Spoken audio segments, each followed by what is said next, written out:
Hello friends, जैसा कि मैंने पहले वीडियो में आपको ये बताया कि कंप्यूटर क्या होते हैं और वो कैसे काम करते हैं, उस संबंध में मैंने डिटेल्स में आपको इनपुट और आउटपुट यूनिट्स के संबंध में भी बताया। और एक वीडियो भी थी जिसमें आपने ये जाना कि कंप्यूटर के अंदर क्या चलता है, आखिर कंप्यूटर कैसे काम करता है। इस वीडियो में मैं आप लोगों को बताने वाला हूँ कि कंप्यूटर कितने प्रकार के होते हैं और इनके जो प्रकार होते हैं वो हम कैसे किन किन कारकों पर निर्भर करते हैं, अर्थात कंप्यूटर के जो टाइप्स होते हैं वो किन किन बातों पर निर्भर करते हैं। तो इस तरह से चलिए इस वीडियो में हम बढ़ते हैं कंप्यूटर के प्रकार जानने के लिए। तो जो नए हैं वो चैनल को ज़रूर सब्सक्राइब कर लेंगे और लाइक और शेयर कर देंगे और बेल आइकन को भी दबा लेंगे ताकि इसके बाद वाली वीडियो आपको जल्द से जल्द मिल सके। तो चलिए बढ़ते हैं। सबसे पहले हम कंप्यूटर के प्रकार उनके आकार और शक्ति के अनुसार जानेंगे। शक्ति कहने का मतलब है कि उनकी प्रोसेसिंग पावर, उनके आधार पर और उनकी साइज़ के आधार पर हम जानेंगे कि कंप्यूटर कितने प्रकार के होते हैं। तो साइज़ और शक्ति के अनुसार कंप्यूटर के हम 6 प्रकार बता सकते हैं। पहला एक है एम्बेडेड कंप्यूटर। एम्बेडेड कंप्यूटर जिसका चित्र जो है आप ये बगल के ये में आप देख सकते हैं। ये जो है ये एम्बेडेड कंप्यूटर का एक ये आप पिक्चर है। तो इसमें क्या होता है कि ये इसमें कंप्यूटर अर्थात प्रोसेसर और इनपुट आउटपुट वो बहुत ही छोटी सी एक सर्किट बोर्ड में ही सब कुछ रहता है और इससे आप प्रोसेसर को अलग नहीं कर सकते हैं। ये जब इस सर्किट की फैब्रिकेशन होती है तो उस समय ही प्रोसेसर भी उसके अंदर ही फैब्रिकेट कर दिया जाता है। और इस तरह के जो कंप्यूटर होते हैं वो बहुत ही छोटे छोटे डिवाइसेस में, छोटे छोटे यंत्रों में इसका उपयोग होता है, जैसे रिमोट कंट्रोल, लाइट पेन और OMR रीडर या आपका पॉस मशीन, जो पॉइंट ऑफ सेल मशीन्स होते हैं जो दुकानों में लगे रहते हैं, जहां कार्ड हम स्क्रैच करते हैं, और आपके ATMs वगैरह। तो वैसे जो छोटे छोटे मशीन होते हैं, या आप CCTV कैमरा ले लें, तो इस तरह की जो छोटी छोटी मशीनें होती है उसमें एम्बेडेड कंप्यूटर्स का ज़्यादातर यूज़ होता है। और आपका रिस्ट वॉच में भी आप बोल सकते हैं। तो जितने भी छोटे से छोटे डिवाइसेस, इलेक्ट्रॉनिक डिवाइसेस हैं, उनमें अगर कंप्यूटर की ज़रूरत होती है तो उसमें एम्बेडेड कंप्यूटर ही यूज़ होते हैं, अर्थात ऐसे छोटे जिसमें कि इनपुट आउटपुट यूनिट और प्रोसेसर सारे एक ही चिपसेट में या एक ही सर्किट बोर्ड में, छोटे से सर्किट बोर्ड में लगा दिया जाता है। तो हम यहाँ देखें कि एम्बेडेड कंप्यूटर किसको कहते हैं। वैसे कंप्यूटर, तो यहाँ पे मैंने डिफिनेशन जो लिखा है आप इसको देखें कि वैसे कंप्यूटर जो किसी छोटे इलेक्ट्रॉनिक यंत्र के सर्किट बोर्ड में इनपुट और आउटपुट यूनिट के साथ ही ढाला हुआ अर्थात फैब्रिकेटेड रहता है तथा कुछ विशेष कार्यों के संपादन में ही सक्षम होता है, जैसे वॉल्यूम कंट्रोल अर्थात आवाज़ घटाने बढ़ाने वाली कोई सर्किट, तापमान घटाना बढ़ाना अर्थात टेम्परेचर को कंट्रोल करने वाली सर्किट, ब्राइटनेस घटाने वाली और बढ़ाने वाली सर्किट।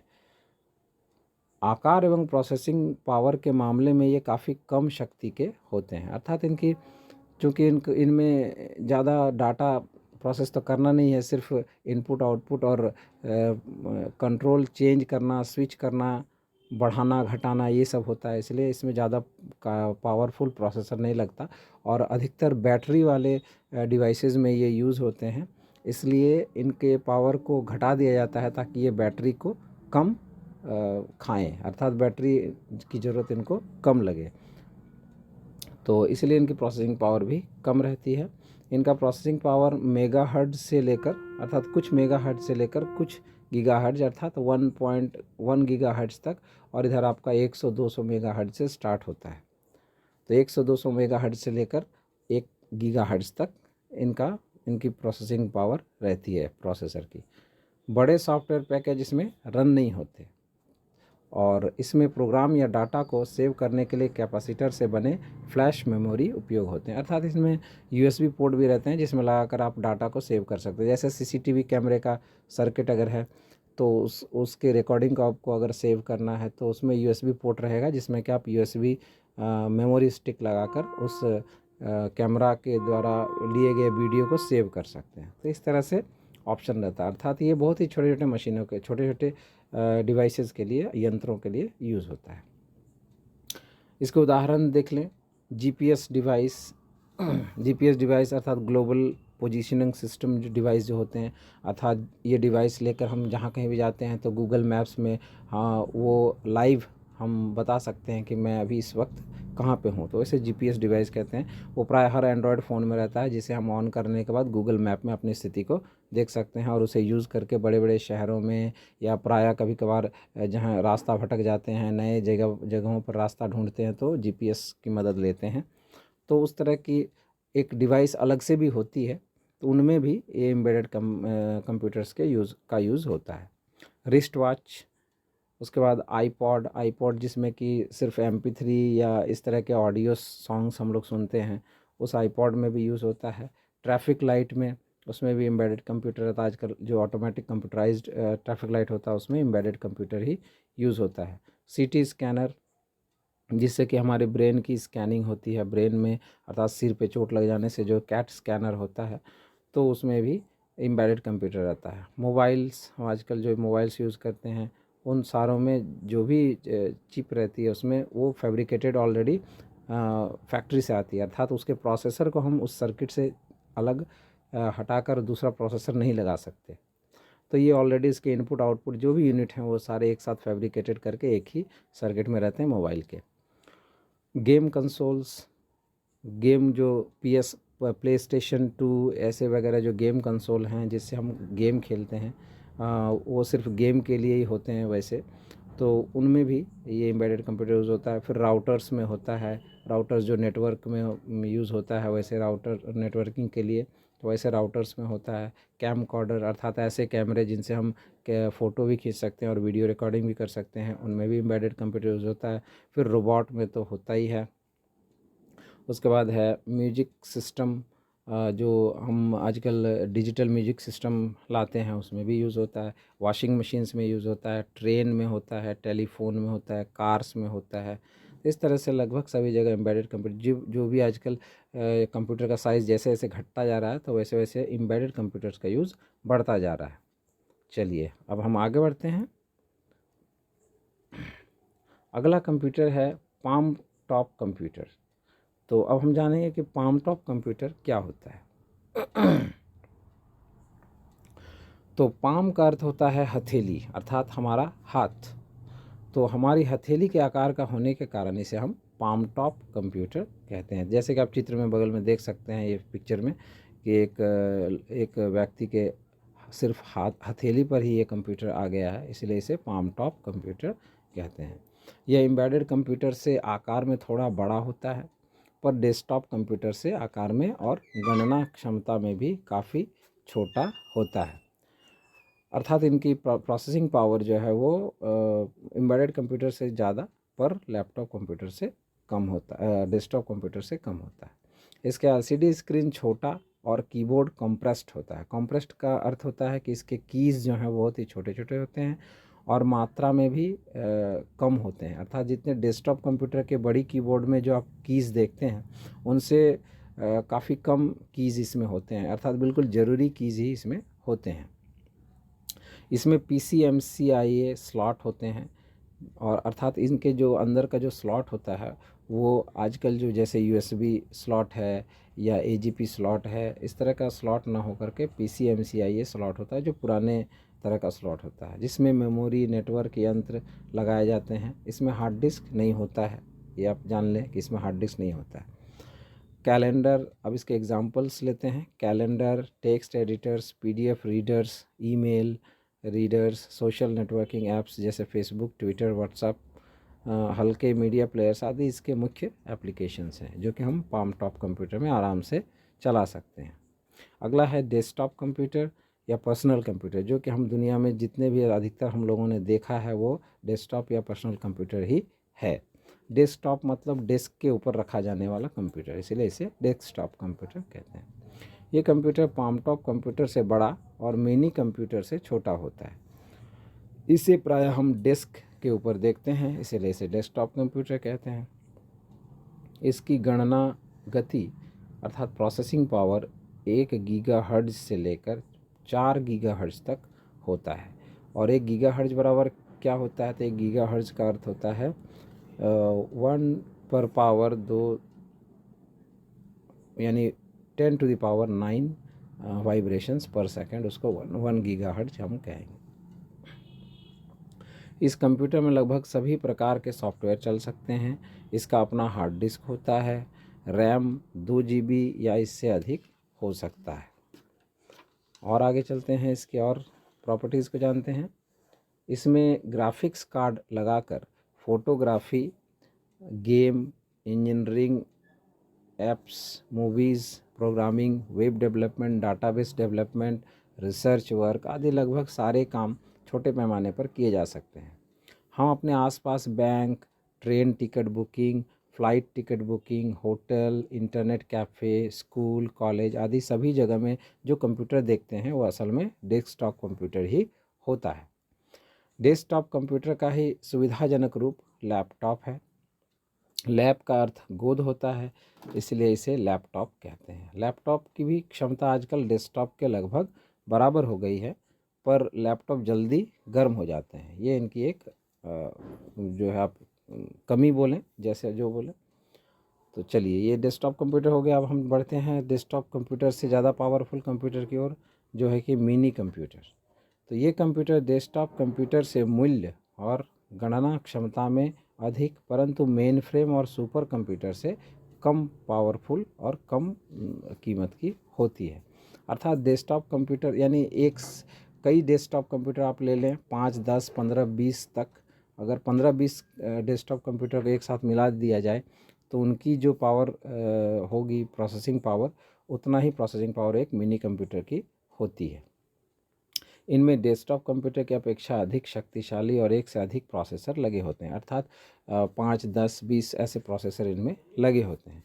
इनका उपयोग वैज्ञानिक और तकनीकी गणना, बड़े व्यापारिक संस्थाओं के लेन देन की गणना, जैसे आप समझ लें कि जितने भी मल्टीनेशनल कंपनीज़ हैं, अमेज़ॉन है या फ्लिपकार्ट है या जियो का है या एयरटेल की कंपनी है, ये जितने भी कंपनी हैं वो लगभग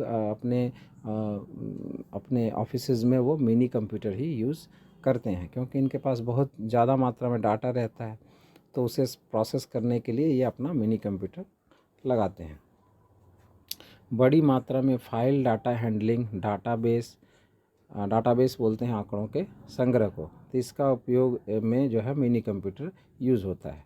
इसका उपयोग छोटे एवं मंझोले बिजनेस कंपनियां, विश्वविद्यालय, दवा निर्माता कंपनियां, डाटाबेस मैनेजमेंट कंपनियां जैसे कि ओरेकल, साइबेस, कंप्यूटर निर्माता कंपनियां, मध्यम आकार के सर्वर कंपनियां आदि करती हैं। तो इसमें लगभग हम देखते हैं कि जो भी पर्सनल यूज़ से थोड़ा ऊपर यूज़ जो होता है उसमें जो है मिनी कंप्यूटर अधिकतर यूज़ होता है। जैसे कि विश्व यूनिवर्सिटीज़ में आप ले लें, बिजनेस कंपनियों का ऑफिस में ले लें, और डाटाबेस कंपनियां ले लें जैसे कि ओरेकल वगैरह है, तो ये अपने यहाँ मिनी कंप्यूटर यूज़ करती हैं। और सर्वर जो कंपनियां हैं, सर्वर अर्थात जो डाटा सर्व करने की काम करती हैं जो कंपनियां, वो भी अपने यहाँ मिनी कंप्यूटर्स लगाती हैं। चलिए, अब हम आगे बढ़ते हैं। अगला है main frame computer. Main frame computer क्या होता है? मेन फ्रेम कंप्यूटर का आकार एवं प्रोसेसिंग पावर डेस्कटॉप और मिनी कंप्यूटर से अधिक होता है, अर्थात ये मिनी कंप्यूटर से ज़्यादा बड़ा गणना क्षमता अर्थात प्रोसेसिंग पावर इसकी ज़्यादा होती है और कीमत भी ज़्यादा होती है। तो हम कहाँ पहुँच गए हैं अभी? सबसे छोटा था एम्बेडेड कंप्यूटर, उसके बाद पाम टॉप कंप्यूटर, उसके बाद डेस्कटॉप कंप्यूटर, उसके बाद मिनी कंप्यूटर, और हम अभी पहुँचे हैं मेन फ्रेम कंप्यूटर पर। तो इसकी जो गणना क्षमता वो मिनी कंप्यूटर से ज़्यादा होती है, और इसकी जो गणना क्षमता है, प्रोसेसिंग पावर है, उसे मिप्स में मापा जाता है, अर्थात मिलियन इंस्ट्रक्शंस पर सेकंड। इसका अर्थ क्या होता है? तो इसका अर्थ होता है कि अगर हम 1 सेकंड में कमांड दें तो वो 1 मिलियन कमांड 1 सेकंड में एग्जीक्यूट करने की क्षमता रखता है मेन फ्रेम कंप्यूटर। 1 सेकंड में 10 लाख इंस्ट्रक्शंस, 1 मिलियन में 10 लाख होते हैं, तो अर्थात 10 लाख कमांड हम अगर दे दें तो वो 1 सेकंड में उसे एग्जीक्यूट कर सकता है। इतनी शक्तिशाली होते हैं। तो इनकी मुख्य विशेषताएं क्या क्या होती हैं? नंबर 1, ये अति विश्वसनीय डाटा संधारण क्षमता होती है इनकी, अर्थात ये बहुत ही कम फेल होते हैं, अर्थात ये 24 घंटे चलते रहते हैं और डाटा जो है सर्व करते रहते हैं, तो इसलिए ये बहुत ही विश्वसनीय होते हैं। नंबर 2, डाटा की लगभग 24 घंटे उपलब्धता, अर्थात इनके सर्वर जो है मेन फ्रेम कंप्यूटर्स के जो सर्वर होते हैं वो डाउन सर्वर, जो हम लोग अक्सर सुनते रहते हैं कि आज सर्वर डाउन है, तो वैसी प्रॉब्लम इनमें नहीं होती हैं, लगभग नहीं के बराबर होती हैं। Number 3, hot swapping of hardwares, अर्थात जो हार्डवेयर्स लगे होते हैं वो उनको उसमें चेंज करने के लिए, अगर कोई हार्डवेयर पार्ट ख़राब हो जाए तो उसके लिए पूरे कंप्यूटर सिस्टम को बंद करने की ज़रूरत नहीं पड़ती। होता क्या है कि अगर कोई पार्ट ख़राब हो जाता है तो उसके काम को जो दूसरे और सर्वर लगे होते हैं उसमें बहुत सारे, लगभग लाखों प्रोसेसर लगे होते हैं, तो वो लाखों प्रोसेसर में से अगर कुछ ख़राब हो जाए तो बाकी उस काम को संभाल लेते हैं और फिर हमारा आसानी से उस ख़राब पार्ट को निकाल कर फिर उसके जगह पे अच्छे पार्ट्स लगा सकते हैं, अर्थात हमारा सिस्टम बंद नहीं होगा। इसलिए इसे काफ़ी भरोसेमंद कामों में यूज़ किया जाता है, जैसे कि बड़ी बड़ी कंपनियों के जो डेटाबेस सर्वर हैं उसमें, या बहुत से जो रक्षा के जो उपकरण बनाते हैं वैसी कंपनियां, उनके भी सर्वर जो हैं वो मेन फ्रेम कंप्यूटर के बने होते हैं। तो इनका मुख्य उपयोग सर्वर के रूप में बड़ी बड़ी व्यापारिक कंपनियों द्वारा अति संवेदनशील और विशाल आंकड़ों वाले कार्यों में होता है, जैसे मतदान संबंधी, अर्थात वोटिंग के कैलकुलेशन वगैरह में, औद्योगिक और उपभोक्ताओं के आंकड़ों से संबंधित, अर्थात जो आपके ग्राहक होते हैं, उनके कस्टमर होते हैं, उनके डाटा को सर्व करना, उनके डाटा को सुरक्षित रखना, ये सब भी ये इनमें बहुत अच्छी तरह से होता है और बहुत ही भरोसेमंद तरीके से होता है। और व्यापारिक उपक्रमों की योजनाओं से संबंधित, या जो अभी बताया बिजनेस, बहुत तरह के बिजनेस जो होते हैं रक्षा के और अन्य दवाई कंपनी के, इनके जो बहुत ही भरोसेमंद इनको कंप्यूटर चाहिए तो वो लोग मेन फ्रेम कंप्यूटर को ही यूज़ करते हैं। अब आते हैं हम सबसे अधिक गणना क्षमता वाले कंप्यूटर की ओर, जो कि है सबसे अंतिम पायदान पर, वो है सुपर कंप्यूटर। और इसीलिए इन्हें सुपर कंप्यूटर भी कहा जाता है, क्योंकि इनके आगे और किसी भी कंप्यूटर की गणना क्षमता, प्रोसेसिंग पावर नहीं होती, अर्थात सबसे ज़्यादा प्रोसेसिंग पावर इनकी ही होती है।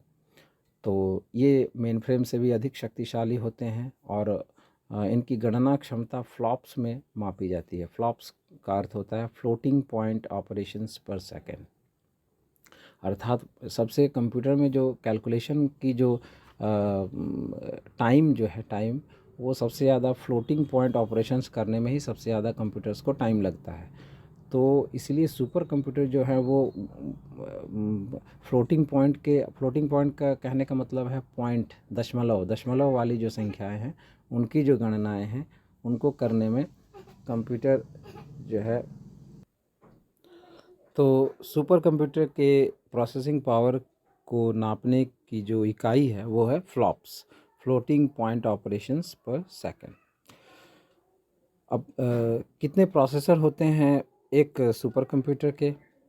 तो इसमें लगभग लाखों प्रोसेसर के कोर होते हैं, और इन लाखों प्रोसेसर्स के कोर ये जो हैं जो हमेशा जब चलते रहते हैं तो इनकी जो पीक पावर है, अर्थात जब ये सारे प्रोसेसर एक साथ अपने मैक्सिमम कैपेसिटी से प्रोसेस करने लगते हैं, तब इनकी जो क्षमता होती है वो एक सुपर कंप्यूटर की होती है, और उसकी फिर तुलना किसी भी कंप्यूटर से नहीं की जा सकती पूरी दुनिया में। तो इस तरह से इनके लाखों कोर के लिए बिजली भी अधिक चाहिए होती है, और इन्हें कूल रखने के लिए, ठंडा रखने के लिए इनमें एसी सिस्टम भी लगाना पड़ता है। तो इस तरह से इनका मूल्य जो है, एक सुपर कंप्यूटर का मूल्य हज़ारों करोड़ रुपयों में होता है। और ये बिजली भी, अगर एक सुपर कंप्यूटर का जो सारे कोर एक साथ चलने लगे तो आप समझ लो कि एक छोटे शहर की पूरी बिजली उसमें लग जाएगी। इनका उपयोग किस में होता है, तो बहुत ही गूढ़ यानी कि कॉम्प्लेक्स जो डाटा सिस्टम या इंफॉर्मेशन प्रोसेसिंग जो होते हैं उनमें सुपर कंप्यूटर्स का यूज़ होता है। जैसे कि क्वांटम मैकेनिक्स या वेदर फोरकास्टिंग सिस्टम अर्थात मौसम का पूर्वानुमान लगाने में, जलवायु का शोध करने में, जैसे कि ग्लोबल वार्मिंग है या कोई तूफ़ान जो आ रहा है या बार बार कोई विनाशकारी तूफ़ान अगर आ रहा है, सुनामी वगैरह आ रहे हैं, वॉल्केनोज इरप्शंस हो रहे हैं अर्थात भूकंप हो रहे हैं या ज्वालामुखी उद्गार हो रहा है, तो ये सब में, और फिर तेल धरती के नीचे जो तेल है या गैस कहाँ कहाँ है, इन सब के अनुसंधान में, ढूंढने में, डिस्कवरी में इनका उपयोग काफ़ी होता है। फिर आणविक संरूपण में अर्थात कोई नया कंपाउंड अगर बनता है तो वो कंपाउंड स्टेबल होगा या नहीं, तो ये हमें सुपर कंप्यूटर्स की सहायता से ही हम लोग उसकी गणना करते हैं। फिर अंतरिक्ष अनुसंधान तो बिना सुपर कंप्यूटर के हो ही नहीं सकता। जैसे दूसरे ग्रह में जाना है, या मून पे, चंद्रमा पे जाना या मार्स पे जाना, तो इन सब का जो डाटा है और जो रॉकेट सिस्टम है वो सारे सुपर कंप्यूटर से रिलेटेड होते हैं और तभी ये संभव हो पाता। तो इस तरह से हम देखते हैं कि सुपर कंप्यूटर कुछ ऐसे काम करते हैं जो कि अगर हम उन्हें नॉर्मल कंप्यूटर अर्थात पर्सनल कंप्यूटर या मिनी कंप्यूटर वगैरह से करना चाहें तो उन प्रोसेसिंग्स को करने में हमें सालों लग सकते हैं। तो इसलिए सुपर कंप्यूटर जो है वो सबसे शक्तिशाली परंतु साथ ही साथ काफ़ी खर्चीले और भी होते हैं और इनका आकार भी काफ़ी ज़्यादा होता है, तो इसलिए ये जगह भी बहुत ज़्यादा लेते हैं। एक सुपर कंप्यूटर में 10 लाखों कोर्स रहते हैं प्रोसेसर, तो आप बगल के पिक्चर में आप देख सकते हैं कि ये सभी एक एक जो हैं वो प्रोसेसर्स, इनमें एक एक में कम से कम 100 प्रोसेसर्स लगे हैं। तो इस तरह से सभी कैबिनेट, कम से कम हज़ारों कैबिनेट्स होंगे जो मिलाकर लाखों का कोर्स बनाते हैं प्रोसेसर के, और सभी मिलकर एक साथ काम करते हैं, तब सुपर कंप्यूटर का काम होता है। चलिए, तो ये हमने जाना कि साइज़ और प्रोसेसिंग पावर के हिसाब से कंप्यूटर कितने प्रकार के होते हैं। अब हम नेक्स्ट देखते हैं कि आंतरिक संरचना के आधार पर कंप्यूटर कितने प्रकार के होते हैं। आंतरिक संरचना का अर्थ होता है यहाँ पे कि उनकी जो आंतरिक बनावट होती है, उनकी जो आर्किटेक्चर होती है, उसके आधार पर ये कंप्यूटर जो हैं वो कितने प्रकार के होते हैं। तो हम यहाँ देखते हैं आर्किटेक्चर के आधार पर अर्थात उनकी जो आंतरिक बनावट होती है उसके आधार पर कंप्यूटर 3 प्रकार के होते हैं: एनालॉग, डिजिटल और हाइब्रिड। एनालॉग कंप्यूटर किसे कहते हैं, तो सबसे पहले चलिए जानते हैं हम कि एनालॉग कंप्यूटर्स क्या होते हैं। तो इस दुनिया में बहुत से ऐसे आंकड़े होते हैं, ऐसे भौतिक या रासायनिक प्रक्रियाएं होती हैं जिनको हम 0 या 1 के फॉर्म में उनके डाटा को नहीं ले सकते। जैसे हवा बह रही है तो हवा की गति कितनी तेज़ है, इसे हम 0-1 के रूप में, अर्थ 0 और 1 का अर्थात होता है कि 0-1 हम लॉजिकली किसे मानते हैं, तो जब करंट फ्लो करता है तो 1 मानते हैं, करंट फ्लो नहीं करता किसी सर्किट में तो उसे 0 मानते हैं। तो कोई भी काम इस दुनिया में हम उसे रोक कर तो नहीं दिखा सकते कि वो कभी काम एक बार हो रहा है, एक बार नहीं हो रहा है। अर्थात हवा एक बार तुरंत एकदम शून्य हो गया, मतलब वैक्यूम हो गया, और एक बार हवा बहने लगा, फिर हवा वैक्यूम हो गया, फिर हवा बहने लगी, ऐसा तो हम दिखा नहीं सकते। वो कंटिन्यूअस साइन वेव की तरह होता है। तो इसलिए वैसे जो आंकड़े होते हैं उनको जो है हम डिजिटल कंप्यूटर में नहीं प्रोसेस कर सकते हैं या उनको हम रीड नहीं कर सकते हैं। तो अर्थात ऐसे आंकड़े जिनका इनपुट हम जो है सतत डाटा के रूप में, कंटिन्यूअस डाटा के रूप में लेते हैं, तो उन्हें हम एनालॉग कंप्यूटर से ही ले सकते हैं और उन्हें ही हम एनालॉग कंप्यूटर कहते हैं। तो यहाँ पे हम जैसे पढ़ते हैं हम कि जो कंप्यूटर सदा बदलते रहने वाले डाटा या मानों या आंकड़ों की गणना सतत वोल्टेज के रूप में करता है, उन्हें हम एनालॉग कंप्यूटर कहते हैं। जैसे वोल्टेज नापना, दाब यानी प्रेशर, तापमान यानी टेम्परेचर, विद्युत धारा आदि, इन सब को जो मापा जाता है वो एनालॉग कंप्यूटर्स के थ्रू ही मापा जाता है। मान लें जैसे आजकल कोरोना का जो टेस्टिंग करने के लिए कोरोना की जांच के लिए जो थर्मल मीटर जो है, तो वो थर्मल किसी से का शरीर का टेम्परेचर, बॉडी टेम्परेचर नापने के लिए यूज़ होता है। तो उसमें उसे क्या करते हैं, हम उस व्यक्ति के चेहरे के सामने रखते हैं और उससे इंफ्रारेड रे निकलता है, या और वो रे कितना जो है उसमें टेम्परेचर को, बॉडी के टेम्परेचर को बता पाता है उस रे के थ्रू। तो ये कंटिन्यूस डाटा आता है, तो इसे हम डिजिटल नहीं कर सकते हैं। तो ये जो इस तरह की जो रीडिंग है, बाहर के हवा के टेम्परेचर या मॉइस्चर कितना है हवा में, इस तरह की जो चीज़ें हैं, समुद्री लहर आ रही है तो उसकी गति कितनी है, कोई नदी की धारा बह रही है तो उसका करंट, उसकी धारा की गति कितनी है, तो इस तरह की चीज़ें जो हैं वो एनालॉग, उनका डाटा ही एनालॉग किस्म का होता है। ये प्रकृति के डाटा हैं, तो इसे इन्हें हम चेंज करके अपने आप, अब नदी की धारा को हम डिजिटल नहीं बना सकते हैं। तो इस प्रकार से ऐसी गणनाएं जो खुद प्राकृतिक तौर पर एनालॉग होती हैं, उन्हें हम एनालॉग कंप्यूटर के थ्रू ही मापते हैं। तो इनमें आप धर लें कि वोल्टेज, प्रेशर, दाब, तापमान, विद्युत धारा आदि आते हैं। एनालॉग कंप्यूटर ये जो है वो असल में मैकेनिकल और इलेक्ट्रिकल मशीनें ही होती हैं। एनालॉग कंप्यूटर में इनपुट मैकेनिकल या इलेक्ट्रिकल सिग्नल या वोल्टेज के रूप में दिया जाता है तथा आउटपुट भी इसी रूप में, अर्थात इलेक्ट्रिकल सिग्नल या वोल्टेज के रूप में हमें मिलता है। इनका उपयोग वास्तविक आंकड़ों के विश्लेषण में होता है, जैसे वायु का वेग, ध्वनि की तीव्रता, वायु दाब अर्थात प्रेशर, टेम्परेचर आदि में। नंबर दूसरा है, आंतरिक संरचना के आधार पर जो दूसरा कंप्यूटर है वो है डिजिटल कंप्यूटर, जिसे हम पूरी दुनिया में अधिकतर यूज़ करते हैं वो। तो जो कंप्यूटर डाटा या मानों या आंकड़ों की गणना असतत डिस्क्रीट वोल्टेज के रूप में करता है। डिस्क्रीट हम कहते हैं किसे, तो जो कंटिन्यूस साइन वेव है, अर्थात एस के आकार की जो वेव बनती है वो कंटिन्यूस वेव कहलाती है। जब हम उस वेव को बिल्कुल तोड़ देते हैं, अर्थात एकदम स्क्वायर की जैसी कर देते हैं, अर्थात इस तरह की अगर कर देते हैं, आपको मैं यहाँ दिखाता हूँ कि जो एनालॉग कंप्यूटर होते हैं उसमें जो डाटा होती है वो, या वोल्टेज जो होता है, तो उससे इस तरह की वेव बनती है, इस तरह की कंटिन्यूअस। ये हुआ एनालॉग फॉर्म, डाटा का ये एनालॉग फॉर्म है।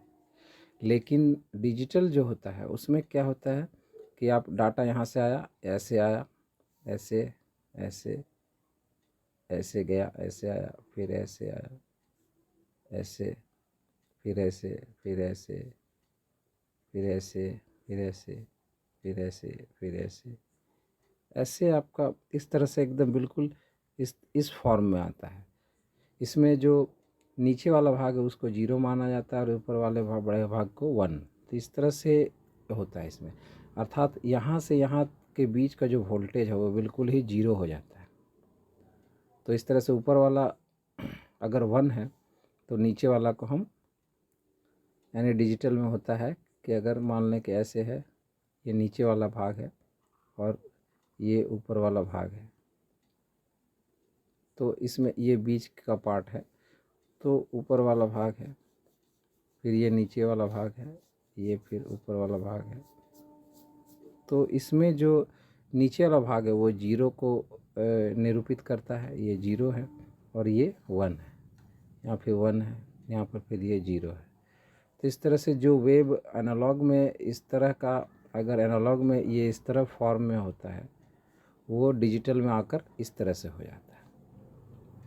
तो इस तरह से डिजिटल जो होता है वो कंप्यूटर, उसके जो आंकड़े होते हैं वो डिस्क्रीट होते हैं, असतत होते हैं, कंटिन्यूस नहीं होते। तो इसीलिए इन्हें हम डिजिटल कंप्यूटर कहते हैं। अर्थात डिजिटल कंप्यूटर में असतत वोल्टेज प्रवाह को 0 एवं 1 के रूप में माना जाता है और सारी गणनाएं 0 एवं 1 के रूप में ही होती हैं। कुछ भी डाटा हो वो 0 और 1 में कन्वर्ट होता है। पहला इलेक्ट्रॉनिक डिजिटल कंप्यूटर को एटानासॉफ और बैरी ने मिलकर बनाया था। डिजिटल कंप्यूटर की कार्यप्रणाली वॉन न्यूमन आर्किटेक्चर पर आधारित होता है। वॉन न्यूमन आर्किटेक्चर क्या है?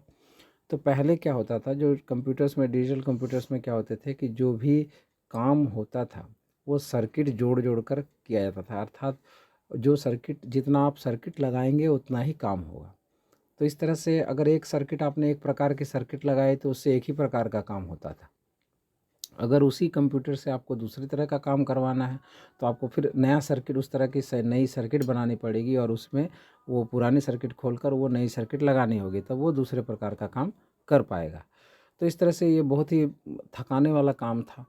तो फिर वॉन न्यूमन, जो कि एक हंगेरियन साइंटिस्ट थे जो अमेरिका में जाकर बस गए थे, उन्होंने ये बताया कि क्यों ना कंप्यूटर में ही डाटा और प्रोग्राम दोनों को ही स्टोर किया जाए। अर्थात पहले जो प्रोग्राम है वो बाहर से, डाटा और प्रोग्राम बाहर से कंप्यूटर में दिए जाते थे, लेकिन जब वॉन न्यूमन ने बताया कि नहीं, प्रोग्राम और डाटा दोनों को कंप्यूटर में ही एक मेमोरी की व्यवस्था की जाए और उस मेमोरी में ही प्रोग्राम भी रहे और डाटा भी रहे, तो हमें बार बार इस तरह की जो सर्किट है वो बदलने की ज़रूरत नहीं पड़ेगी। तो उस आर्किटेक्चर को तब से सारे डिजिटल कंप्यूटर की जो रचना है, संरचना है, वो उसी तरह से बदल दी गई। और अब जो उस समय से अभी तक सारे वॉन न्यूमन आर्किटेक्चर में ही सारे कंप्यूटर बने होते हैं, वो सुपर कंप्यूटर ही क्यों ना हो। अर्थात हम देखते ही हैं कि हम जो प्रोग्रामिंग करते हैं कंप्यूटर में, तो उसमें डाटा और प्रोग्राम दोनों ही मेमोरी में, हमारा रैम में सेव रहता है। तो वो वॉन न्यूमन आर्किटेक्चर की ही पहचान है वो। चलिए अब हम आगे चलते हैं। तो इस तरह से दो कंप्यूटर हो गए, डिजिटल कंप्यूटर। अब तीसरा जो प्रकार है वो है हाइब्रिड कंप्यूटर का। हाइब्रिड कंप्यूटर क्या होता है? तो जैसा कि शब्द से लगता है, हाइब्रिड शब्द का अर्थ ही होता है कि जिसमें दोनों गुण जो है, अर्थात एनालॉग और डिजिटल दोनों के गुण आपस में मिले हुए हों जिस कंप्यूटर में, उस कंप्यूटर को हम हाइब्रिड कंप्यूटर कहते हैं। अर्थात हमारे इस जो रियल लाइफ सिचुएशन में होता क्या है कि हमारे बहुत से ऐसे काम होते हैं जिनमें कि हमें कैलकुलेशंस की भी ज़रूरत होती है, तो वहाँ उस पार्ट में हम डिजिटल कंप्यूटर यूज़ कर लेते हैं। और कुछ पार्ट में हमें रियल लाइफ, यानी जो नेचुरल चीज़ हैं उनको रीड करना पड़ता है, तो उसके लिए हम एनालॉग कंप्यूटर उसमें यूज़ कर लेते हैं। जैसे कि मान लें कि अगर आपको हाथी की आवाज़ जो है उसको रिकॉर्ड करना है और रिकॉर्ड करके उसे प्रोसेस करना है कंप्यूटर में और उसे कहीं यूज़ करना है दूसरे मूवी में क्लिप के तौर पर, तो आप क्या करेंगे? माइक्रोफोन लेकर जाएंगे हाथी के पास और हाथी की आवाज़ को रिकॉर्ड करेंगे। तो वो जो आप रिकॉर्ड कर रहे हैं हाथी की आवाज़ को माइक के थ्रू, वो आपका एनालॉग फॉर्म है, वो डिजिटल फॉर्म नहीं है। तो उसको जब वो रिकॉर्ड करके आप जब कंप्यूटर में डालेंगे तो वो एनालॉग कंप्यूटर के थ्रू ही आपके डिजिटल कंप्यूटर में जाएगा। तो जिन मशीनों से होकर के वो रिकॉर्ड हो रही है, फिर वो प्रोसेस होकर के और डिजिटल फॉर्म में बन के जा रहा है, तो वहाँ तक एनालॉग कंप्यूटर है। और उसके बाद जब वो डिजिटल कंप्यूटर में पहुँच जाता है डिजिटल बन करके, तो वहाँ पे आप उन दोनों के बीच, एनालॉग कंप्यूटर और डिजिटल कंप्यूटर के बीच एडीसी बोलकर एक और सर्किट होता है, जिसे कि एनालॉग टू डिजिटल कन्वर्टर कहा जाता है। ADC, analogue to digital converter वो रहता है। वो क्या करता है कि एनालॉग डाटा को डिजिटल रूप में कन्वर्ट कर देता है, जिससे कि डिजिटल कंप्यूटर यूज़ करके उसे प्रोसेस करके हमारे इंफॉर्मेशन के लायक बना देता है। फिर अगर कभी ऐसा भी होता है कि हमारे डिजिटल डाटा को एनालॉग फॉर्म में बदलना हो, तो वहाँ पे बीच में, यानी डिजिटल कंप्यूटर और एनालॉग के बीच में, जब डिजिटल से एनालॉग की तरफ जाता है डाटा, तो बीच में डीएसी कन्वर्टर होता है, अर्थात डिजिटल टू एनालॉग कन्वर्टर। तो वो कन्वर्टर क्या करता है, डिजिटल डाटा को एनालॉग फॉर्म में बदल देता है, फिर उसे हम यूज़ कर पाते हैं एनालॉग फॉर्म में। तो इस तरह से जो कंप्यूटर जिनमें दोनों ही सुविधाएं होती हैं, दोनों ही प्रकार के मशीन लगे होते हैं, यानी एनालॉग कंप्यूटर और डिजिटल कंप्यूटर दोनों ही की तरह वो काम कर सकता है जो कंप्यूटर, उसे हम हाइब्रिड कंप्यूटर कहेंगे। तो जिन कंप्यूटर में डिजिटल एवं एनालॉग दोनों प्रकार के आंकड़ों की गणना होती है उन्हें हाइब्रिड कंप्यूटर कहते हैं। जैसे कंप्यूटर में कुछ भाग एनालॉग और कुछ भाग डिजिटल होता है। जैसे मौसम की जानकारी वाला कंप्यूटर, इसमें वायु का वेग, तापमान, वायुदाब, आर्द्रता मापने वाले यंत्र एनालॉग होते हैं, जबकि इनकी गणना करके मौसम की जानकारी डिजिटल कंप्यूटर के द्वारा दी जाती है। तो ये हमने संरचना के आधार पर कंप्यूटर्स की जो प्रकार हमने बताए। और अब आखिरी जो है उपयोग के आधार पर हम जानेंगे कि कितने प्रकार के कंप्यूटर्स होते हैं। अर्थात हम जो कंप्यूटर्स को यूज़ करते हैं तो ये जनरली डिजिटल कंप्यूटर ही होंगे, तो उनको जो है किस किस जगह पे यूज़ करते हैं और उसके आधार पर उन्हें हम क्या क्या कंप्यूटर कहते हैं। तो जो इंटरनेट पे डाटा सर्व करने के लिए बहुत विशाल जो डाटा है, वो इंटरनेट डाटा मूवी हो, आपका ईमेल हो, आपका फ़ाइल हो, सॉन्ग हो, इससे वगैरह जो हम लोग इंटरनेट पे सर्व करते हैं, तो वो भी बहुत बड़े-बड़े कंप्यूटर्स के द्वारा होते हैं। वो मेन फ्रेम भी हो सकते हैं और मिनी कंप्यूटर भी हो सकते हैं। तो ये मेन फ्रेम और मिनी कंप्यूटर से होते हैं या सुपर कंप्यूटर भी हो सकते हैं। तो ये जो कंप्यूटर जो डाटा सर्व करने का काम करते हैं, उन्हें हम सर्वर कंप्यूटर कहते हैं। तो ये कंप्यूटर क्या करते हैं, इंटरनेट पर image, song, movie, game, news, email आदि के लिए डाटा सर्व करने का काम करते हैं। तो इस तरह से डाटा सर्व करने वाले को जो वेबसाइट की डाटा सर्व करते हैं, उन्हें हम वेब सर्वर, जो फाइल सिर्फ फाइल का ही लेन देन आदान प्रदान करते हैं, उन्हें हम फाइल सर्वर, जिसमें से सिर्फ डाटाबेस का काम होता है जिन सर्वर से, उन्हें डाटाबेस सर्वर, जिनमें सिर्फ ईमेल का काम होता है उन्हें ईमेल सर्वर, इस तरह से, और जो इनमें डोमेन नेम का लेन देन होता है उसे हम डोमेन सर्वर कहते हैं। और ये सर्वर जो हैं वो इतने मजबूत मशीन होते हैं कि लगभग ये 24 घंटे सातों दिन यानी 24/7 काम करने के लिए बने होते हैं। इसीलिए इन्हें मेन फ्रेम ये के द्वारा ही अधिकतर या मिनी कंप्यूटर्स के द्वारा बनाए जाते हैं। नंबर 2 है वर्क स्टेशन कंप्यूटर। तो जितने भी दैनिक उपयोग के सॉफ्टवेयर के काम हैं, चाहे वो ऑफिस सॉफ्टवेयर हो, ग्राफिक्स हो, ऑडियो वीडियो के काम हो, डिज़ाइनिंग के काम हो, प्रिंट मीडिया के काम हो, ये सभी कहाँ पे होते हैं? तो जनरली जो हम विभिन्न तरह के जो ऑफिसेज देखते हैं उनमें ख़ास तौर पर जो प्रिंट मीडिया के या डेस्कटॉप पब्लिशिंग के जो ऑफिसेज होते हैं, वहाँ पे हम देखते हैं वो कंप्यूटर, हम उन्हें वो भी डिजिटल कंप्यूटर ही हैं, पर्सनल कंप्यूटर अधिकतर होते हैं, और उन्हें हम, चूँकि वो वर्क स्टेशन की तरह काम करते हैं, वहाँ पे सारा वर्क होता है, इसीलिए उन कंप्यूटर्स को हम कहते हैं वर्क स्टेशन कंप्यूटर। जैसे कोई मीडिया लैब है, अर्थात मीडिया कंपनी है, वहाँ पे मान लें कि कोई ग्राफिक्स का काम होता है, फ़ोटोशॉप का काम होता है, तो इस तरह का और वो एडवर्टाइजिंग का काम करते हैं, तो इस तरह से वहाँ पे सारा चीज़ 10-20 कंप्यूटर का समूह होता है, वहाँ पर सब लोग मिल करके कुछ एडवर्टाइजिंग बना रहे होते हैं, या मूवी का जो आजकल VFX का काम होता है तो वो करते हैं, तो ये सारे 10-20 मिलकर काम करते हैं। तो उस तरह का जो सिचुएशन होता है उसे हम वर्क स्टेशन कंप्यूटर कहते हैं, क्योंकि एक वो वर्क स्टेशन की तरह वो जगह काम करती है। अगला है और आखिरी जो है वो है उपयोग कंप्यूटर्स का होता है, वो नेटवर्क कंप्यूटर के तौर पर, अर्थात नेटवर्क के जितने भी डिवाइसेस हैं, जैसे रिपीटर हैं, राउटर हैं, और आपका हब है, ये सब जो हैं ये कंप्यूटर ही होते हैं एक्चुअल में, और मशीन भी हो सकते हैं। तो ये जो कंप्यूटर्स हैं, जब कोई कंप्यूटर एक राउटर की तरह काम करने लगता है, राउटर उसे कहते हैं जो कि इंटरनेट में डाटा को रास्ता दिखाए, अर्थात रूट दिखाए, रास्ते का रूट दिखाए, इसलिए उन्हें हम रूटर या राउटर कहते हैं। तो जो कंप्यूटर डाटा का रूट दिखाता है, जैसे कि हम अगर कोई डाटा इंटरनेट पे डाउनलोड करना चाहते हैं और वो मेन उसका सर्वर मान लें मुंबई में है, तो मुंबई, लेकिन डाटा वो अमेरिका का है, तो अमेरिका के सर्वर जो है उसे रूट करेंगे पहले, यानी उसको रास्ता दिखाएंगे मुंबई के सर्वर की तरफ, फिर मुंबई के सर्वर से वो हमारे यहाँ और कोई अगर लोकल सर्वर होगा तो वहाँ पे आएगा, और फिर वहाँ से हमारे मोबाइल या कंप्यूटर पे आएगा। तो इस तरह से जो कंप्यूटर रास्ता दिखाते हैं उन्हें हम राउटर कंप्यूटर्स कहते हैं। इसी तरह से बहुत से रिपीटर कंप्यूटर भी होते हैं, अर्थात वो डाटा के ट्रांसमिशन पावर जब घट जाती है, जैसे कि वोल्टेज घटता है करंट का, उसी तरह से ट्रांसमिशन पावर घट जाती है गेन, तो उस समय बीच में बहुत सारे कंप्यूटर लगा दिए जाते हैं ट्रांसफार्मर की तरह, जैसे ट्रांसफार्मर वोल्टेज को बढ़ाते हैं बीच में रहकर, उसी तरह वो कंप्यूटर उसी डाटा को फिर से रिपीट करते हैं, रिपीट करके आगे भेजते हैं, तो वो डाटा हमें ज़्यादा फास्ट मिल पाती है। उसके बाद है गेटवे कंप्यूटर। गेटवे कंप्यूटर ऐसा होता है कि मान लें कि हमारे इंडिया के सारे कंप्यूटर जो नेटवर्क कंप्यूटर है उसे हम कहीं पे भारत सरकार ने उसे ब्लॉक कर रखा है। ब्लॉक मतलब अपने सभी सरकारें ऐसे करती हैं, अपने अपने कंप्यूटर्स को अपने अभिरक्षा में रखती हैं, और अनचाहा डाटा को वो रोकती भी हैं फायरवॉल के द्वारा।